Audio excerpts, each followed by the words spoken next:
விஜய் எந்த தொகுதியில் நின்னா உங்களுக்கு ஓகே? விஜய் எந்த தொகுதியில் நின்னா ஜெயிப்பார்னு நினைக்கிறீங்க? மொத்தம் 3 தொகுதியில நிக்கிறாருங்க. புரியுதுங்களா? அதுல 2 தொகுதி தான் அதிகாரப்பூர்வம்னு சொல்றாங்க. ஆனா 3 தொகுதியில இவர் நிப்பார். அப்படி விஜய் நின்னார்னா விஜய் தான் மேலேயே தனக்கு நம்பிக்கை இல்லைன்னு அர்த்தமாயிரும். அதெல்லாம் சும்மா பில்டப், பொய்யான வதந்தி. அப்படி பார்த்தா ராகுல் காந்தி அவர் மேலேயே தான் அவர் நம்பிக்கை இல்லாம நின்னாரா? இல்ல ஜெயலலிதா அம்மா அவர் மேல அவங்களுக்கு நம்பிக்கை இல்லாம தான் அத்தனை தொகுதியில நின்னாங்களா? 2 தொகுதியா நின்னாங்க.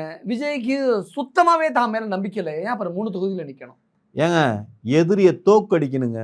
நேருக்கு நேரா சந்திச்சு தோக்கடிக்கணும். எடப்பாடி அவர் ஒரு முதலமைச்சரா இருந்தாரா?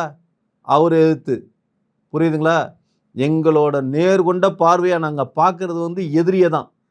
ஆமா, முதலமைச்சரா எங்களுக்கு எடப்பாடி பழனிசாமியை விஜய் போட்டி போட்டு ஜெயிக்க முடியும்னு நினைக்கிறீங்களா? மு.க. ஸ்டாலினையே தோக்கடிப்பாருன்னு சொல்றேன். எடப்பாடியை பத்தி பேசிட்டு இருக்கீங்க. எடப்பாடினா ஆல்ரெடி தோத்து போனவருங்க. ஆமா, புரியல எனக்கு. நீங்க கேட்குற கொஸ்டின் ரொம்ப குழந்தைத்தனமா இருக்கு. ஒன்றும் இல்லை, குழந்தைகிட்ட போய் கேளுங்க யார் ஜெயிப்பான்னு. இந்த வரப்போறத 2026 தேர்தலில் யார் ஜெயிப்பான்னு ஒரு குழந்தைகிட்ட கேளுங்களேன். குழந்தை என்ன சொல்லும்? விஜய் தவிர வேற என்ன சொல்லும்? குழந்தைக்கு ஓட்டு இல்லையே. அப்ப குழந்தை சொல்றது எங்க கட்சியில குழந்தை அணின்னு, எங்க கட்சியில குழந்தைகள் அணின்னே ஒன்று இருக்கு தெரியுமா?